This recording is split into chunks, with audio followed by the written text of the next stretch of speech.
everyone, we're here at the Kingsport Senior Center today, and we're going to be demonstrating how to make peanut brittle in the Instant Pot. And how we're going to get started is first you want to be sure you have all the ingredients measured out and ready, because this process goes pretty fast. So with that being said, what you're going to do is you're going to prepare a sheet pan just with some half tablespoon of butter, and you put that on the pan. Mix it around good, and then you want to put your parchment paper down, and this helps the parchment paper to stick better when you put your butter down first. And then you're going to butter the parchment paper, that way that'll help the peanut brittle to come off better whenever it's finished. Alright, so we've got that ready, so we'll put the prepared pan back here and put our extra butter over here out of the way. And then what we're going to do is we're going to put in the butter. You're going to put in 1 1/4 cups of sugar, and you're going to put in a 1/4 teaspoon of salt, and then you're going to use a rubber spatula so it doesn't stick. You can use a wooden spoon if you have that. Just want to be sure that you're going to use a rubber spatula or a wooden spoon. That way it doesn't, it won't melt. Like if you're using a plastic spatula or a spoon or something, it might melt and get in your candy, and that's not what you want. So we're going to melt this all together, and you're going to keep that sauteing. You've got your Instant Pot on saute, and then that's going to go until your sugar dissolves. And you'll keep an eye on that for just a few minutes. And then once your sugar dissolves, you're going to leave that mixture alone, and you're going to wait a little bit until your butter looks like it's good and melted, and you're going to use your candy thermometer. And what you're going to do, if you don't have a candy thermometer, you can use a thermometer you have for cooking, a meat thermometer, what have you. And you're going to take the temperature of your mixture, and that needs to come up until it reaches 300 degrees. And what you're looking for is for it to bubble up, and once it reaches 300 degrees, then it will be ready to add your other ingredients in before you put it out on your pan. So we're going to keep an eye on this, and the butter is starting to melt. So we're going to, the way that you're taking the temperature of this is you don't go all the way to the bottom of the pan. You're going halfway, and you're circling around and being sure that all of everything is getting the temperature. And right now we're up to 150, so we're halfway there. So we're going to keep an eye on this for just a few minutes. And again, you have your Instant Pot on saute. And for those of you who maybe haven't gotten an Instant Pot, what a wonderful gift for Christmas for you. This thing does everything.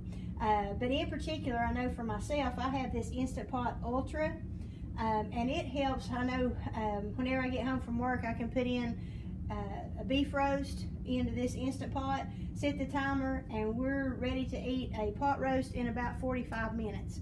So it's a wonderful product to have, and I would encourage any and everyone to get you an Instant Pot. Alright, so we're bubbling up pretty good with our mixture here. And we're almost to 200. And you can make this this candy within about 30 minutes. You can see here that it's the consistency, the sugar is melting good. And we're taking the temperature and stirring it around some. And what a great thing to have for a present is homemade candy. I know a lot of you out there probably made candy over the years, and it's a regular thing you do around the holidays. But now, since we're stuck home with all the virus mess and stuff that's going on, what a good time to make homemade Christmas gifts. So this would be a great gift to make and give. We are right at 200 degrees. So it'll take a few more minutes to get to 300. And you just watch it pretty close. And again, you're taking the temperature around the pan, not just in one section, because you want to be sure that you reach that 300 degrees in the whole thing, the whole sugar mixture that you've got in here. We're about at 250 right now, so we have just a little bit longer to wait. And once this reaches the 300 degrees, you're going to turn the Instant Pot off, and then we're going to put in the rest of our ingredients. We're going to mix in our baking soda, And this recipe, we're going to have it on our Facebook page. We're also going to put the video on there too, so you want to be sure and check that out. And we're also going to put it on our YouTube channel, so you can refer back to it as needed. We are getting close to the 300 mark. Again, I'm just going around the pot and being sure that all of the sugar mixture is reaching the 300 degrees. And on some of the Instant Pots, you may have to continuously push the saute button, but on this one, it's staying pretty consistent with the saute feature. And in this Instant Pot, you can do everything from pressure cook to making soup, meat and stew, bean and chili, the steam cooking, slow cooking, rice, porridge, multigrain, cakes. You can do eggs. You can make yogurt in this thing. So there's a lot of variety that can be made in this Instant Pot. And there's other pressure cookers like this that you can choose from as well. If your choice is not an Instant Pot, you can find something that's pretty similar in another, maybe off-brand or something.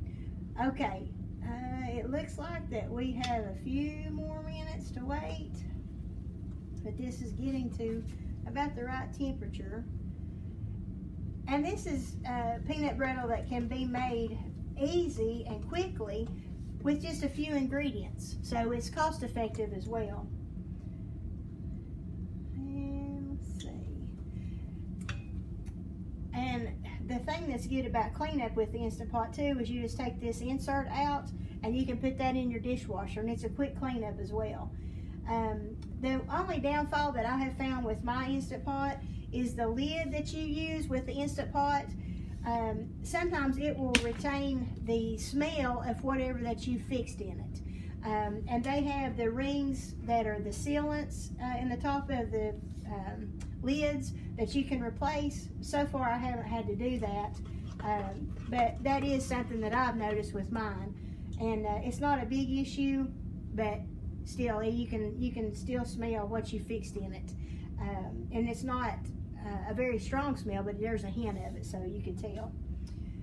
Okay, it looks like we're almost there. We have one more mark to get to the 300, and you can tell also in this that it's bubbling up, so you know that it's cooking. And something that you have to watch too is the butter separating, so you want to be sure that your butter is incorporated well in your mixture also. And you can do that as you go along, just keep mixing the mixture here. And you can also, if you don't have an Instant Pot, you can make this on the stove.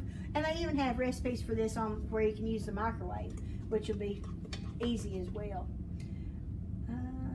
Okay, we have just another minute to wait. And it's also turning a caramel color, which you know that's how Peanut Brittle does, is it has that deep caramel color. And that's how this is turning. So the longer that it gets to the temperature, the longer it takes, the more caramel color that it's getting to. So we have one more mark to get to, and then we should be ready to turn it off and put our other ingredients in. And we are almost to the point. And this once you get this made, it sets up pretty quickly. It only takes, again, this takes about 30 minutes to make.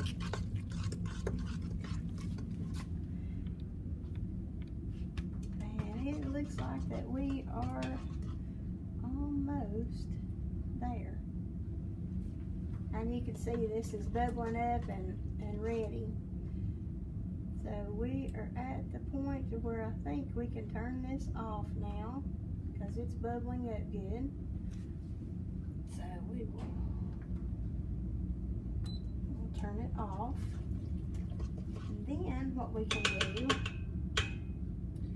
is we can go over here, and we want to go ahead and stir in our baking soda. And the baking soda causes it to get more air in it, and it will bubble up and do what it's supposed to do with the baking soda. And the baking soda amount that we put in here was 1/2 teaspoon. And you let that mix up good. Okay, and And then what we're going to do is we're going to stir in 1 cup of peanuts. And today we're using the roasted peanuts. And you can use whatever peanuts you have. If they're raw peanuts, of course, they're going to have to cook some. But with the roasted peanuts, we're just adding those in here at the end. All right. And then last but not least, once you get the peanuts and stuff stirred in good, we're going to stir in 2 teaspoons of vanilla. And then you get your pan ready. Pull that over here.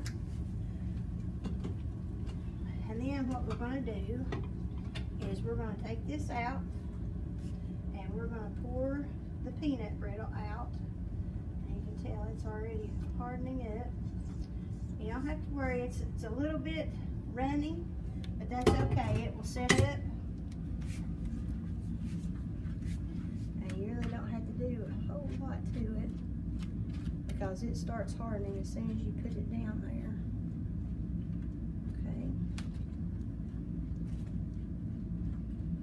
And it usually will take about 30 minutes to set up, and we'll let it set up and then we'll come back and show you the finished product. So we'll see you in a few. Okay, now our peanut brittle is set up, and so you can break it by hand. You can take a mallet or whatever you have there in the kitchen and you can break it up, and well, let's try us a piece.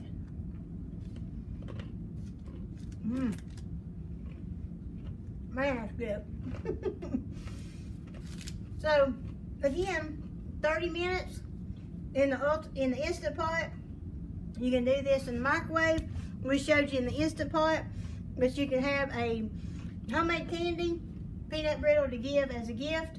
So I encourage you to make some and enjoy. Merry Christmas.